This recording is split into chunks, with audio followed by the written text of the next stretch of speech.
In the last lecture, we saw how France moved towards a revolution on 14th of July 1789. The aristocratic revolution had managed to have the States General summoned.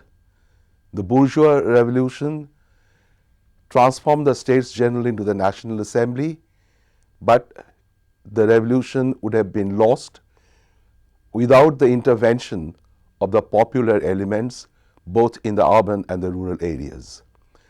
It is the crowd of people in Paris which saved the revolution, as did the number of peasant insurrections in the countryside. After the National Assembly started its session, between the 4th and 11th of August, a series of legislation destroyed what remained of the feudal regime in France. On 4th of August, Vicomte de Noailles made a series of proposals which, apart from destroying the feudal regime, established fiscal equality, equality of rights, freedom from arbitrary arrest, freedom of expression, etc. What was ended was the feudal dues which were so hateful to the peasants.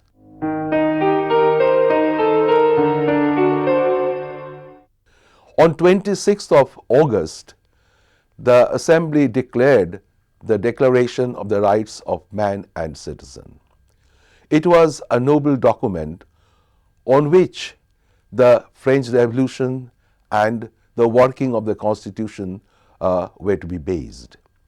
The document clearly showed the impact of enlightenment.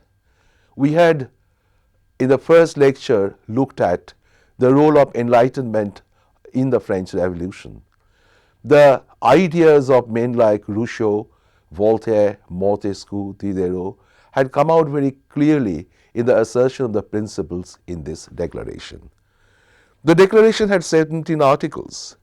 It very closely echoed Rousseau when it said, "All men are born free and equal."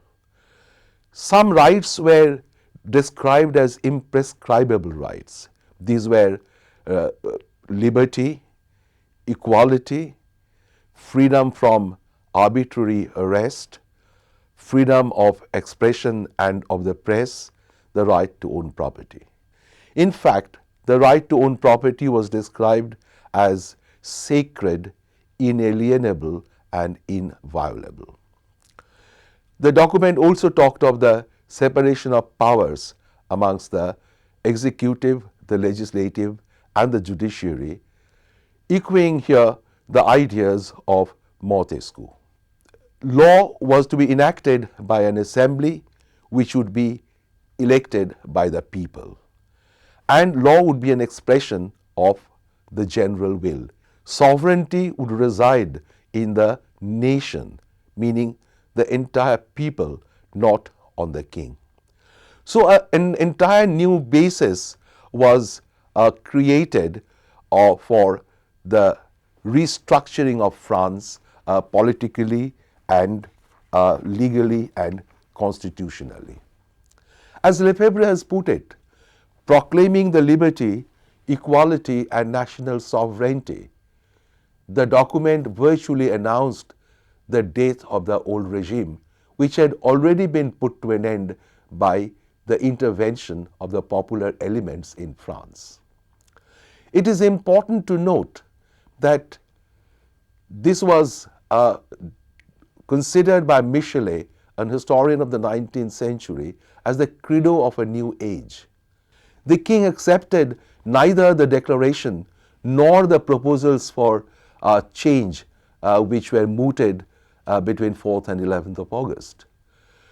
There was still a fear and an anxiety amongst the people that the king and the aristocrats were still continuing their conspiracy to defeat the revolution. In October, there was a fresh insurrection. On 5th of October, people, particularly women, from the faubourg or the suburbs of Saint-Antoine and Les Halles, they assembled at the Hôtel de Ville, which was the town hall, and elected a leader, as one of the old Bastille hands as their leader, and marched to Versailles where the king was residing to bring back, in their own words, the baker, the baker's wife, and the baker's boy. The allusion was very clear. They wanted the king as the provider of bread to come back. Forced with a popular fervor, revolutionary fervor indeed, the king was obliged to return to Versailles, to Paris, as did the assembly. The constitution making was started immediately. It took 2 years, and the constitution was promulgated ultimately in 1791. It affected different aspects of France's life: political, legal, economic, judicial, and legislative. It started by changing the title of the king. The king was known as Louis, by the grace of God, King of France and Navarre. It was now changed to Louis, by the grace of God and the constitutional will of the people, the King of the French. The nuances of this declaration is very significant indeed. It was clearly stated that the king was not the king of a territory, but the king was the king of a people. The constitution established a constitutional monarchy. Monarchy was not dispensed with. The king still retained sufficient power. He was given a civil list of about 25 million livres, which was substantial. He had the right to appoint the ambassadors, the ministers, the generals, etc. So he retained executive authority, but in reality, most of his orders had to be signed by or countersigned by a minister, and the minister was responsible somewhat to the assembly. Though the assembly was not proposed to be like a parliament, but it was also given substantial power. So the king's power was theoretical, but theoretically at least he still retained enough power.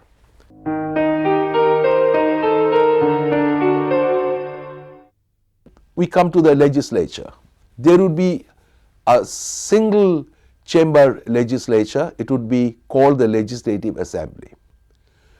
It is when we come to the question of the political nation that was to select or elect this legislature that we clearly see the impact of the bourgeois domination. The bourgeoisie, as the most articulate, the most important part of the third estate, clearly had the lead in doing this. The entire people of France were divided into two categories: active citizens, those who had property, and passive citizens, those who did not have property. Franchise was given only to the active citizens, thereby excluding the majority of Frenchmen, like domestic servants and people who did not own any property. First, about 4 million people would select 50,000 electors.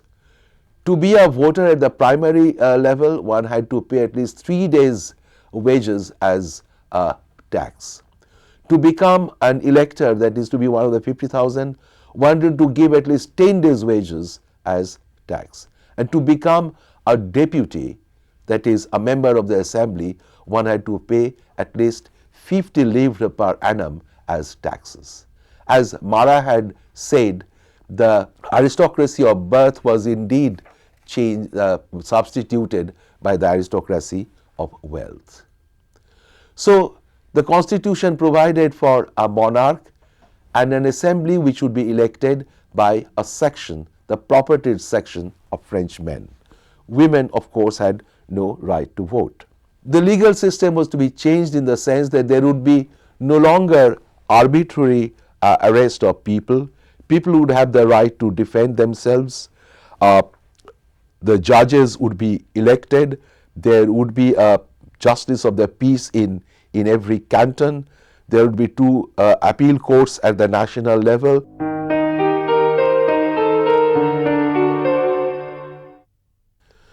France earlier had administrative anarchy. in the sense there were different kinds of provinces. Some were known as pays d'etat, others were known as pays d'élection, meaning some provinces had a provincial estates, others did not. Now this anarchy was sought to be ended by reconstituting France into 83 departments. Départements or departments were the new provinces in a way. The provinces would do away with the system of intendants, another very hated official of the Ancien regime, introduced by Louis XIV in the 17th century. They were virtually the arbitrary governors of the provinces.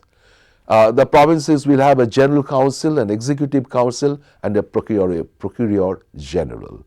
The departments will be divided into arrondissement or district, and then there will be cantons. The municipal government was in the hand of the communes, and the mayors would be elected as head of the communes. So there was decentralization, but as we shall see later, the decentralization was probably carried a little too far. There wasn't enough financial or fiscal provision for the provinces, and there had been a certain lack of coordination between the central government and the provincial governments. Now there was a proposal that this can be changed by the confiscation of the church property. Talleyrand, a bishop, had first mooted this idea. That this might bring about a lot more money than the state would be obliged to spend on the church if the church property was confiscated. Now, this appeared a very attractive idea, and all church land had been confiscated. It is significant to remember the church owned as much as 1/3 of landed property in France during the Ancien regime. Now, this huge amount of land came into the market. This was known as the biens nationaux, or the national property. They were to be sold by auction, and against this church property, the assembly decided to issue achiens, or paper currency. It was probably not a very wise move. Indeed, Marat had warned against this, but no one heeded his advice. The assignat, or the paper currency, became essential to pay off the creditors of the state. But very soon, it seemed that the value of the assignat was falling. It fell to 87% of its value by July 1791, and it was to fall farther in course of the next years. With regard to the economy, the assembly would have preferred free trade and a removal of control. The toll barriers were removed. Grain trade had been freed earlier, and trade was freed. This obviously helped the bourgeoisie, but the free trade of grain had other implications. It meant that without any control, the prices would also be determined by the market, and that might militate against the interests of the people who were affected by the rise in the bread prices or prices of grain. So this is a point that the assembly could not entirely give their mind to.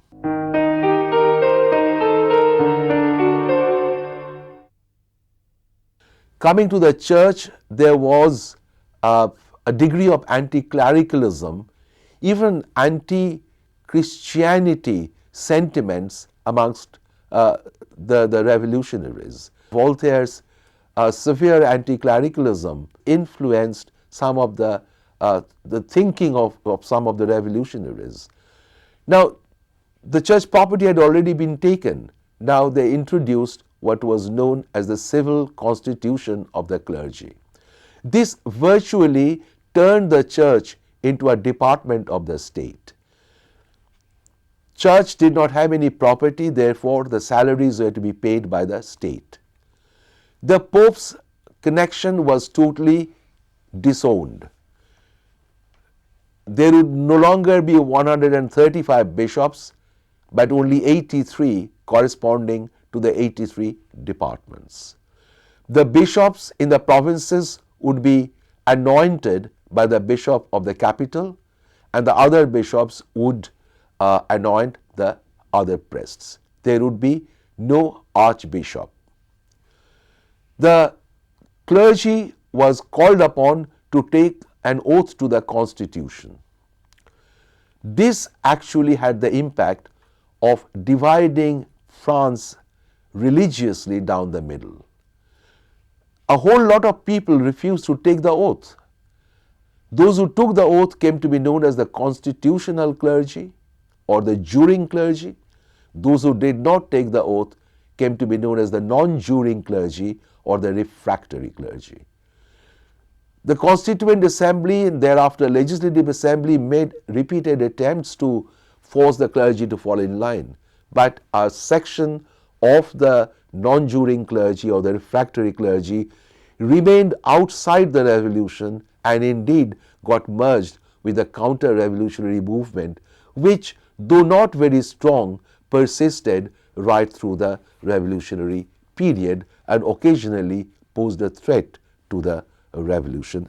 But nevertheless, the Constituent Assembly brought old France to an end, the France of Monarchy regime to an end, and France was now given a new legal, administrative, social basis on which to work.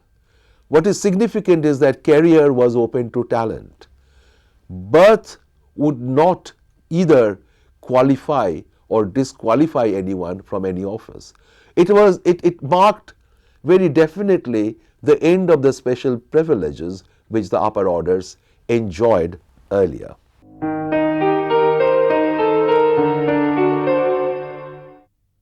While the Constituent Assembly was in session, a few disturbing trends could be seen. One was the possibility of a war. In mid-1791, the King of Austria and the King of Prussia jointly issued the Declaration of Pillnitz. In this they said that if there was any attempt on the life of the king, the European powers would form a coalition and intervene in France. It was clearly seen as a signal for a possible invasion of France by the monarchical powers of Europe. Secondly, the two brothers of the king, Comte d'Artois in Turin and Comte de Provence at Koblenz, were trying to regroup the émigré nobility.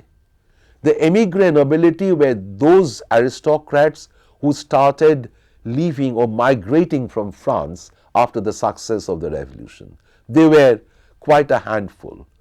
And it was widely suspected that this émigré nobility, the two brothers of the king and the monarchical powers of Europe, were conspiring, and they were being aided by the possible upsurge of the counter-revolutionary emotions inside France. There were such indications already. There was a gathering of one of the clubs, the Cordelier Club, at a place called Champ de Mars, or the Field of March. The National Guard opened fire and killed quite a number of people there, injuring many more.